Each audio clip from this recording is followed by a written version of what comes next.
ಎರಡು ಮಕ್ಕಳ ಜೊತೆ ಒಬ್ಬ ಹೆಂಗಸಿನ ದಾರುಣ ಕಥೆ. ಒಂದು ಮಾತು ಅವಳ ಜೀವನವನ್ನೇ ಹಾಳು ಮಾಡಿತು. ಏನಂತ ನೋಡೋದಾದ್ರೆ, ಒಬ್ಬ ಹೆಂಗಸು ತನ್ನ ಎರಡು ಮಕ್ಕಳ ಜೊತೆಗೆ ದಿನವಿಡೀ ಮನೆಯಲ್ಲೇ ಇರ್ತಾ ಇದ್ಲು. ಅವಳ ಮನೆ ಕೆಲಸ ಮಾಡೋದು, ಮನೆ ನೋಡ್ಕೋದು ಇದೇ ಅವಳ ದಿನಚರಿಯಾಗಿತ್ತು. ಆದರೆ ಅವಳ ಮನಸ್ಸಲ್ಲಿ ಒಂದು ಟೆನ್ಷನ್ ಇತ್ತು. ಮನೆ ಖರ್ಚು ಹೇಗೆ ಮ್ಯಾನೇಜ್ ಮಾಡೋದು, ಮಕ್ಕಳು ದೊಡ್ಡವರಾಗ್ತಾ ಇದ್ದಾರೆ. ಧೈರ್ಯ ಮಾಡಿ ಒಂದಿನ ಗಂಡನ ಹತ್ರ ಕೇಳಿದ್ಲು, ಸ್ವಲ್ಪ ಹೆಲ್ಪ್ ಮಾಡಿ, ನನ್ನೊಬ್ಬಳಿಂದ ಆಗ್ತಾ ಇಲ್ಲ. ಆದರೆ ಗಂಡನಿಂದ ಬಂದ ಉತ್ತರ, ನಿನ್ನ ಕೈಯಲ್ಲಿ ಆಗದೇ ಇದ್ರೆ ನೀನು ನಿನ್ನ ತವರು ಮನೆಗೆ ಹೋಗ್ಬಹುದು. ಈ ಮಾತನ್ನು ಕೇಳಿ ಅವಳು ಅಲ್ಲೇ ಕುಸಿದು ಬಿದ್ಲು. ಕಣ್ಣಲ್ಲಿ ನೀರು ಸುರಿತಾ ಹೋಯಿತು. ಸೈಲೆಂಟ್ ಆಗಿ ಅಲ್ಲಿಯೇ ನಿಂತುಕೊಂಡ್ಳು. ಆದರೆ ಇದು ಅವಳ ಮನಸ್ಸನ್ನೇ ಒಡೆದು ಹೋಯಿತು. ಆ ರಾತ್ರಿ ಮಕ್ಕಳು ಮಲಗಿದ ಮೇಲೆ ಅವಳು ಒಬ್ಬಳೇ ಕೂತು ತುಂಬಾನೇ ಅಳ್ತಾ ಇದ್ಲು.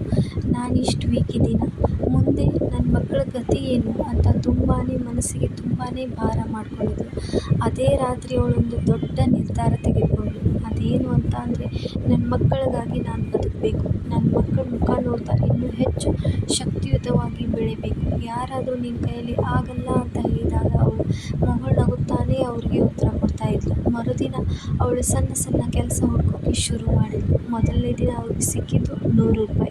ಆದರೆ ಅವಳು ಛಲ ಬಿಡಲಿಲ್ಲ. ಸ್ವಲ್ಪ ಸ್ವಲ್ಪನೇ ದುಡಿತಾ ಹೋದ್ಲು.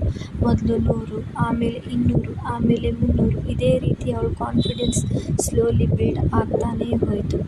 ಇವತ್ತು ಅವಳು ಯಾರನ್ನ ಕೂಡ ಡಿಪೆಂಡ್ ಆಗಿಲ್ಲ. ತನ್ನ ಮಕ್ಕಳಿಗಾಗಿ, ತನ್ನ ಜೀವನಕ್ಕಾಗಿ ಅವಳು ಸ್ಟ್ರಾಂಗ್ ಆಗ್ತಾನೇ ಇದ್ದಾಳೆ, ಮುಂದೆ ಆಗ್ತಾಳೆ ಕೂಡ. ಒಬ್ಬ ಹೆಂಗಸಿನ ಸ್ಟ್ರೆಂತ್ ಅಂಡರ್ ಎಸ್ಟಿಮೇಟ್ ಮಾಡಬೇಡಿ.